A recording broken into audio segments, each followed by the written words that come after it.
Welcome to NVL Travel Documentary.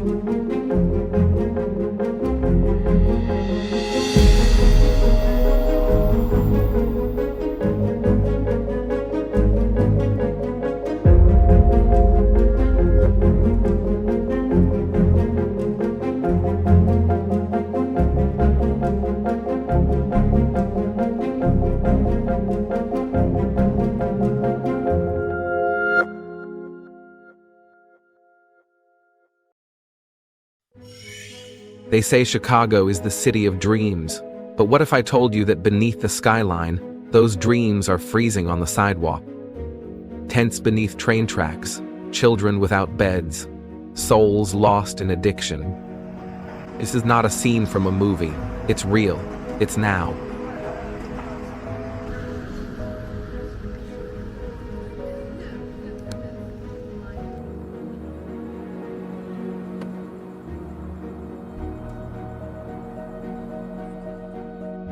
In this episode of NVL Travel Documentary, we step off the tourist trail and into the cold truth of America's hidden crisis.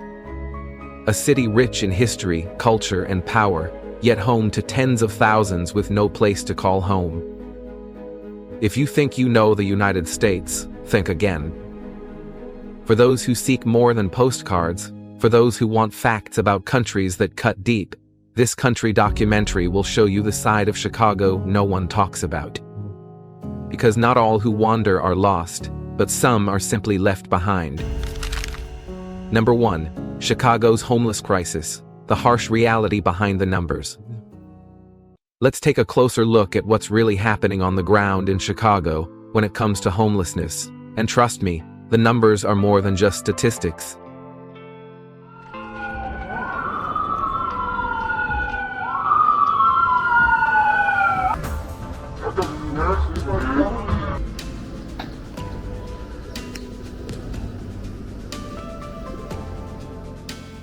As of the end of the year 2024, Chicago reported over 68,000 people experiencing homelessness. That's a sharp increase of nearly 20% compared to the year before, according to the city's Department of Family and Support Services and several local nonprofit coalitions. To put it in perspective, that's like filling up the entire United Center 3 times with people who have nowhere to call home. Now, these folks aren't just scattered randomly around the city. The highest concentrations are right in the Loop, Chicago's downtown core, followed by the West Side and South Side neighborhoods. And we're not just talking about people on the sidewalks. You'll find makeshift camps around bus stops, transit stations, near old churches, and even outside abandoned hospitals. These places offer some shelter, but they're far from safe or sanitary.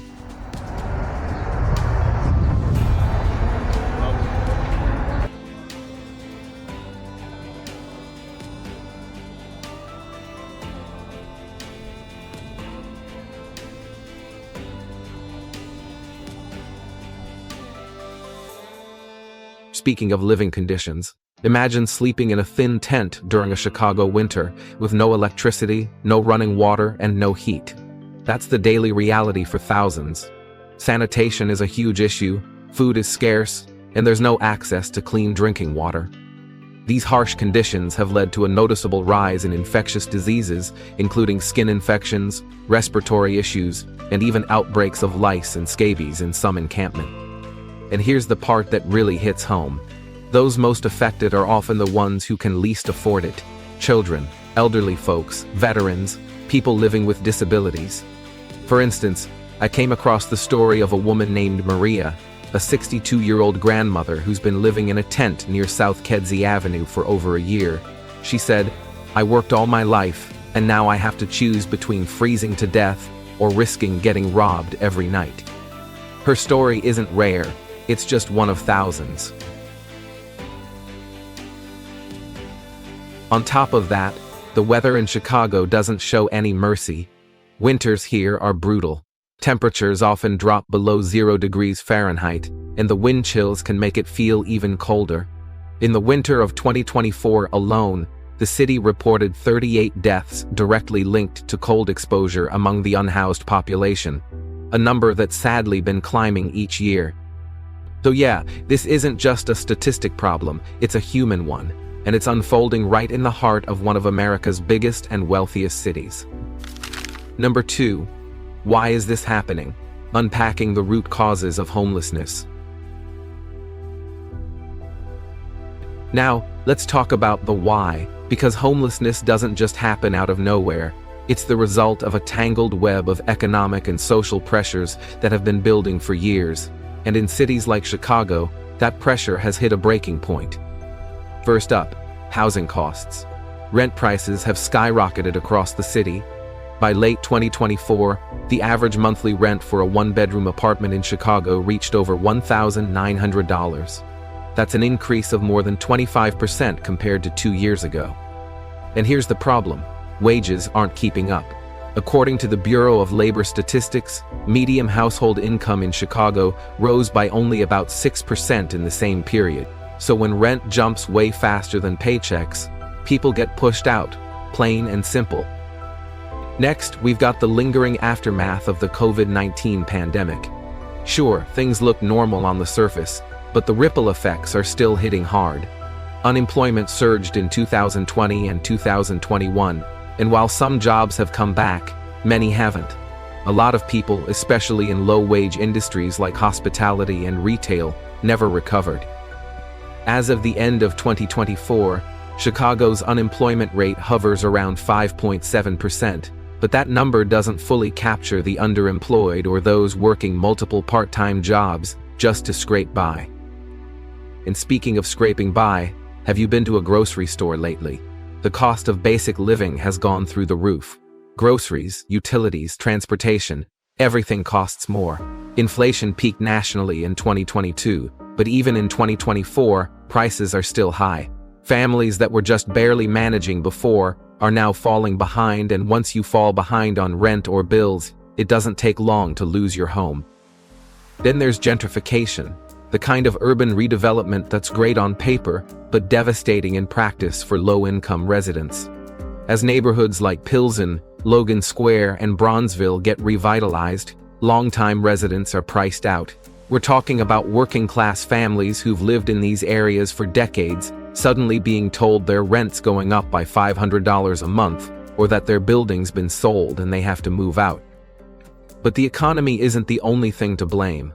Let's talk about policy, or more specifically, the lack of effective policy that could actually make a difference. One of the biggest issues is the severe shortage of affordable housing in Chicago. And when we say affordable, we mean housing that people earning minimum wage or living on fixed incomes can realistically pay for without spending over half their paycheck. According to a 2024 report from the Chicago Housing Authority, the city needs at least 120,000 more units of affordable housing just to meet current demand. That's 120,000 families or individuals left waiting, searching, or sleeping on the streets. And then there's public housing. Chicago once had one of the largest public housing systems in the country, but over the past 2 decades, a lot of it was torn down with promises to rebuild better and more mixed merchant developments. The problem? Much of that new housing never got built, or wasn't affordable to the people who needed it most. So the safety net?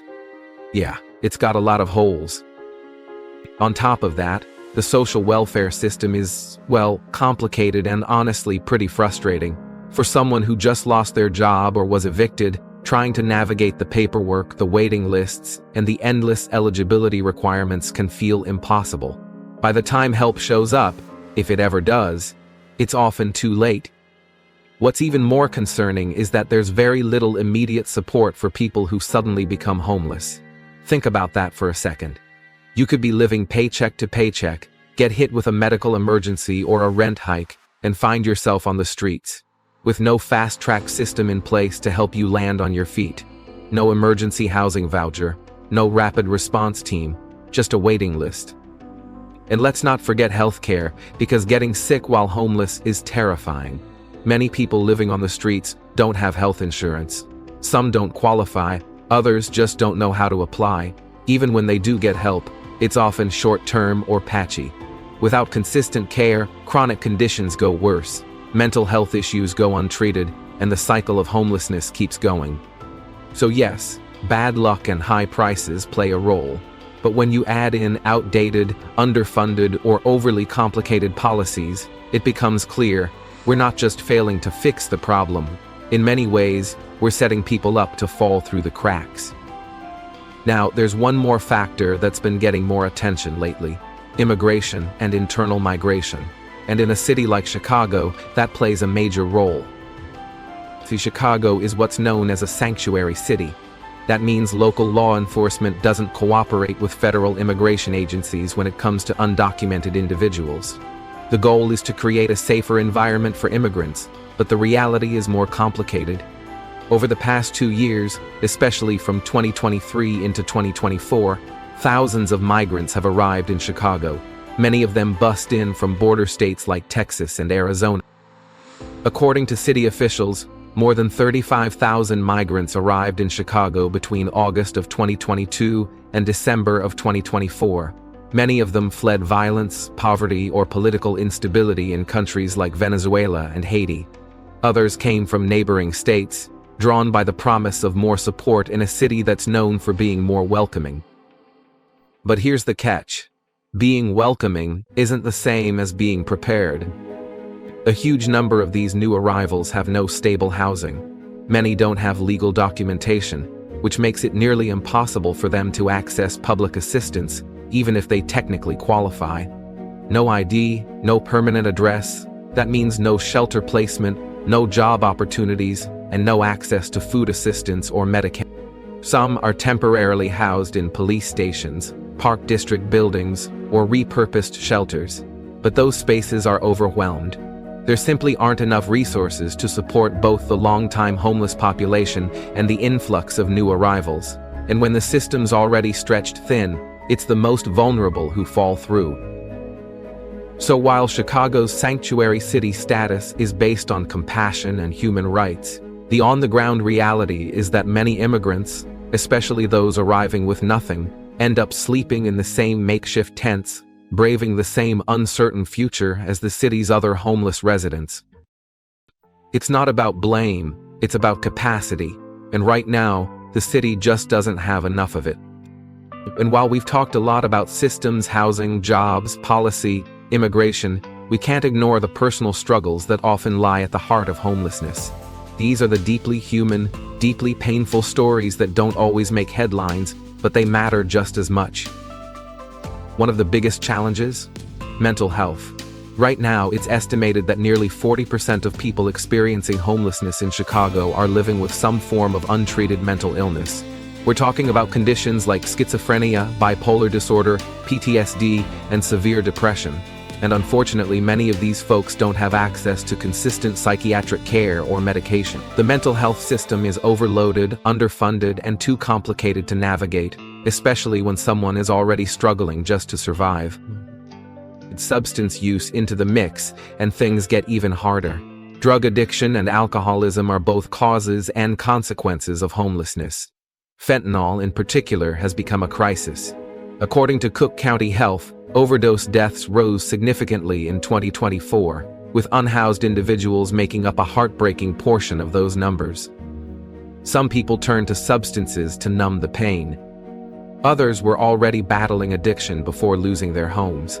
Either way, getting clean while living on the streets is nearly impossible. And then there's the emotional weight of disconnection. Many people who are homeless today once had families, jobs, entire lives, but something happened along the way. A death in the family, a divorce, a falling out. Another important and often misunderstood reason why some people remain on the streets. They actively avoid shelters. And before we judge that, we need to understand why. Some shelters have strict rules, curfews, no pets, no personal belongings. For someone who's already lost so much, the idea of giving up the last few things they own or leaving behind a pet who's like family can feel unbearable. Others don't feel safe in shelters due to past trauma, theft, or assault. So they choose the streets, not because they want to, but because for them, it feels like the lesser of two evils. At the end of the day, homelessness isn't just about not having a roof over your head. It's about trauma. It's about survival. It's about people carrying invisible burdens that most of us never see. Number 3, the cost of survival, real-world consequences of life on the street.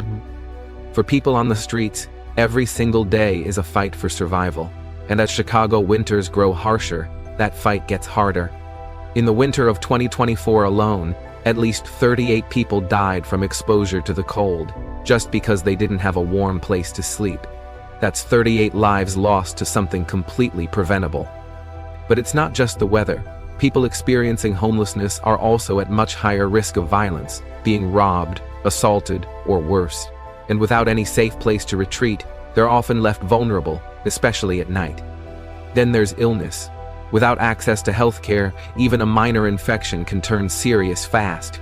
Chronic diseases like diabetes, asthma, or high blood pressure often go untreated until it's too late. And when someone's focused every hour of the day on just surviving, there's no time or space for anything else.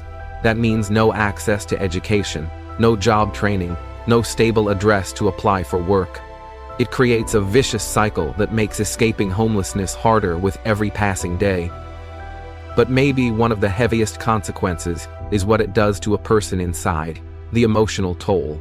Constant stress, fear, and humiliation take a deep mental toll over time. Depression, anxiety, and PTSD are widespread among the unhoused population, and in the worst cases, that leads to self-harm, suicidal thoughts, or complete emotional shutdown. People lose not just their homes, but their sense of purpose. And here's the thing, this crisis doesn't just affect the people sleeping on the streets. It ripples out and touches the entire community in ways we often don't even realize. For starters, it changes how people feel in their own neighborhoods. When residents see more tents popping up under viaducts, at bus stops, or near local parks, it can lead to a growing sense of unease. Some folks worry about crime or safety, others feel heartbroken, frustrated, or just helpless. Either way, the presence of visible homelessness affects the overall sense of security in a community, especially when it feels like nothing's being done to address it. And that leads to something else we really need to talk about: division. Social tensions rise. People start pointing fingers. Instead of compassion, there's judgment. Stereotypes take over. We hear things like, "They're just lazy," or "they choose to be out there." That kind of stigma creates even more distance between housed and unhoused people. It fuels discrimination, makes it harder for people to get help, and reinforces the idea that they don't belong in public spaces. Then there's the impact on the city itself, how it looks, how it feels, and how it's perceived. In areas with large encampments, sidewalks can be blocked, trash builds up, public restrooms are scarce or unusable. Tourists visiting downtown or popular neighborhoods like the Loop or River North may feel uncomfortable or even avoid certain spots altogether. And for a city like Chicago, which depends heavily on tourism, that's a big deal. But here's the truth. Homelessness isn't the cause of urban decline. It's the symptom of deeper issues we've failed to fix. When we let people fall through the cracks, because when communities turn a blind eye to suffering, they lose more than just a little foot traffic. They lose part of their humanity. And of course, this crisis puts major pressure on city leadership. Chicago's government isn't just trying to respond to a humanitarian issue, it's also dealing with a financial and political one that keeps getting more complicated. Let's talk money. The cost of homelessness to the city is massive and growing. Between emergency shelters, public health services, police responses, and outreach programs, Chicago is spending hundreds of millions of dollars every year just trying to manage the crisis, not solve it, manage it. In 2024 alone, the city allocated over $250 million toward migrant support and homelessness services. And guess what? It's still not enough. Healthcare costs are especially high. When people don't have access to preventative care, they end up in emergency rooms, often with severe conditions that could have been treated earlier and cheaper. Law enforcement also bears a huge burden, responding to mental health crises or clearing encampments, tasks that really shouldn't fall on police in the first place. All of this adds up fast, stretching an already tight city budget even thinner. On top of that, there's the political tension. The city and the state aren't always on the same page about who's responsible for funding what. And when thousands of migrants were bussed into Chicago from other states, it sparked public debates and finger-pointing between local, state, and federal officials. Everyone agrees it's a crisis, but no one wants to be the one footing the full bill. And then there's public perception. As the problem grows more visible, people are asking harder questions. Why isn't this getting better? Where's the accountability? When residents see tents outside downtown hotels or families sleeping in police stations, it starts to feel like the system is failing. And that perception sticks. Even when officials are trying their best, slow action or poor communication can damage trust, and once that's gone, it's hard to rebuild. So yeah, the cost isn't just financial, it's political, it's reputational, and until real long-term solutions are prioritized over short-term fixes, that pressure's only going to build. Number 4. What's being done? Current efforts and solutions to end homelessness. So, with all this weight, what's being done about it? The good news is, Chicago isn't standing still. There are efforts, both big and small, happening across the city every single day. Let's start with the city government. In 2024, Chicago significantly increased its housing budget, with over $300 million earmarked for building and maintaining affordable housing. That's one of the largest investments in years. The city also opened more emergency shelters for the winter season, aiming to save lives during those brutal cold snaps. And beyond shelter, they're offering rental assistance, food vouchers, and job placement support to help people not just survive, but start to rebuild. One promising approach being tested is the Housing First model. The idea is simple but powerful. Give people a permanent place to live first, then provide mental health care, addiction treatment, and employment support after. And here's the thing, it works. National studies show that Housing First reduces chronic homelessness by over 70% when properly funded. Chicago is now piloting this model in several neighborhoods, and early signs are hopeful. But the government isn't doing this alone. Nonprofits and community organizations are on the ground every single day, filling in the gaps.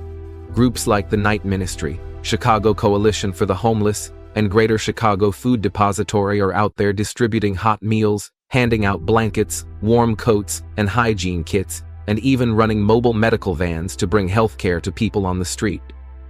There are also grassroots efforts, volunteers organizing donation drives, local businesses offering temporary jobs, and faith groups opening their doors to people in need. Every meal served, every coat handed out, it all makes a difference. Still, let's be real, the challenges are huge. Despite all the effort, there just aren't enough shelters. Every night, thousands still sleep on the streets. There's also a shortage of trained professionals, especially in mental health, addiction recovery, and trauma care.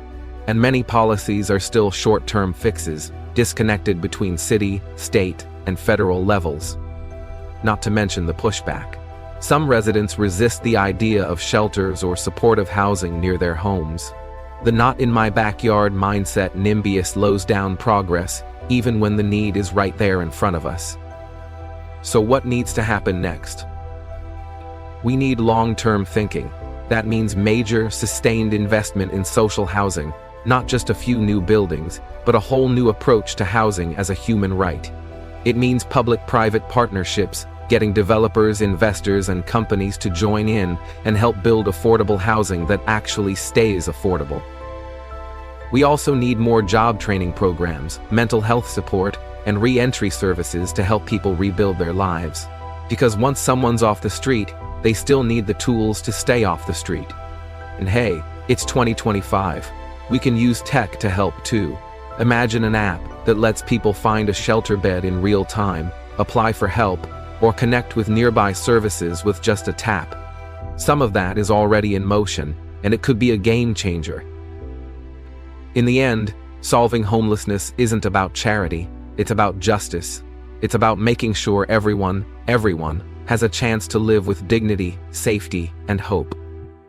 And while the road ahead won't be easy, every step we take together brings us closer to a city that doesn't just manage homelessness, but ends it. Homelessness isn't some distant issue happening in the shadows. It's right here, in the heart of modern cities like Chicago. It touches families, veterans, immigrants, young people, and the elderly. No matter your background, your neighborhood, or your story, this is something that affects all of us. But this isn't about blame, it's about understanding. It's about choosing compassion over judgment. If we want real change, it's going to take all of us, city leaders, local businesses, nonprofits, and everyday people, coming together with empathy, urgency, and action. Because here's the hopeful part. With the right vision and the will to act, Chicago can lead the way. It can become a national example of how to face homelessness with humanity and how to solve it with strategy, not just band-aids. And every small action matters. Whether it's sharing this story, volunteering your time, supporting a local shelter, or simply seeing someone on the street with new eyes, those small steps add up. So, if this video moved you or opened your perspective, I invite you to be part of the conversation. Hit the like button, subscribe to NVL Travel Documentary for more powerful stories from around the world, and drop a comment below to share your thoughts or experiences. Together we can travel not just to see the world, but to understand it more deeply.